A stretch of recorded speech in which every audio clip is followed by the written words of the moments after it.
Исәмсез балалар, дәресебезнең темасы уку. Мәктәп сине әйләндереп алган зур дөньяга юл ача. Син билгеле, беренче тапкыр мәктәптә килүеңне, парт артына утыруыңны хәтерлисең, һәм шуннан соң синең өчен яңа тормыш, укучы тормышы башланды.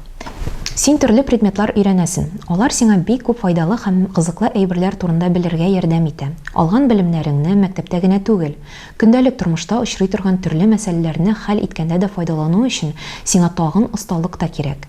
Мәсәлән, тиз укый, дөрес итеп яза, хикәя планын яисә математик мәсьәләсе чишү, төзү белү мөһим.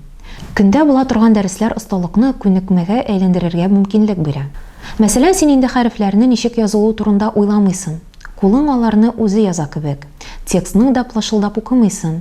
Аның юллары буйлап күзләрең үзләре җиңел һәм җитез йөрә. Бу синдә язу һәм уку күнекмәләре эшләнгәне, ягъни синең хәрәкәтләрең автоматлаштырылган, гадәткә кергән дигән сүз. Гомуми белем 3 дәрәҗәне эченә ала. Гомуми башлангыч, гомуми төп, гомуми урта. Төп мәктәп гомуми төп белем бирү. 5нче сыйныфтан башлана. 9нчы сыйныфны тәмамлагач, син кулыңа гомуми төп белем алу турындагы аттестат аласың. Аннан соң профессиональ әзерлеген башлаган торган колледж яки училищега керү-кермәү мәсьәләсен үзең хәл итәсең. Теләсәң, мәктәп укуыңны дәвам итәсең һәм тулы гомуми урта белем алып чыгасың. Бу югары белем алырга институтка, университетка, академияга һәм башкалар керергә теләүчеләр өчен кирәк. Югары белем алмыйча, мәсәлән, табиб, юрист, инженер, психолог, галим булып булмый. Ә белем дәрәҗәләренә беренче мөстәкыйль адымнарны син мәктәптә ясыйсың. Балалар, нәрсә ул үзлегеңнән уку? Яңа белемнәргә һәм осталыкларга ирешү өчен мөстәкыйль оештырылган шөгыльләр үзлегеңнән уку дип атала. Үзлегеңнән укуның төп формасы фәнни популяр, уку буенча матур әдәбият өйрәнү, уку белән бер үк вакытта үзлегеңнән укуның башка төрләреннән дә файдаланырга була. Аларны схемада кара. Үзлегеңнән уку өчен кирәкле мөстәкыйль эш күнекмәләре син мәктәптә бик яхшы үзләштерә аласың. Бер акыл иясе бөтен нәрсәне белүче түгел, бөтен нәрсәне белү мөмкин түгел, кайда һәм нәрсә турында укырга мөмкин икәнен белүче акыллы кеше була дигән.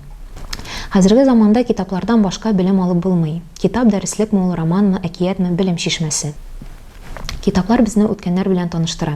Фән, мәдәният, сәнгать турында күбрәк белергә ярдәм итә.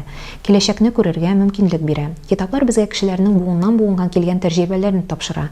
Алар аша без йортлар торгызырга, машиналар төзергә, елгаларны буйсындырырга һәм тимер юллар салырга, икмәк, яшелчә, җиләкче меш үстерергә өйрәнәбез. Китаплар безгә дөньяда булганның бөтенесен турында да сөйли ала.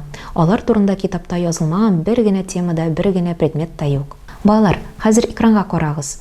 Дөрес китапны сайларга өйрәнәбез.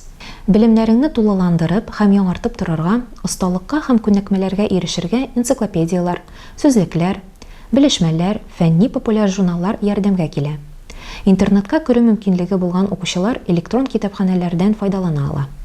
Дәресебезнең теория өлешебез тамам. Киләсе дәресләребезгә кадәр.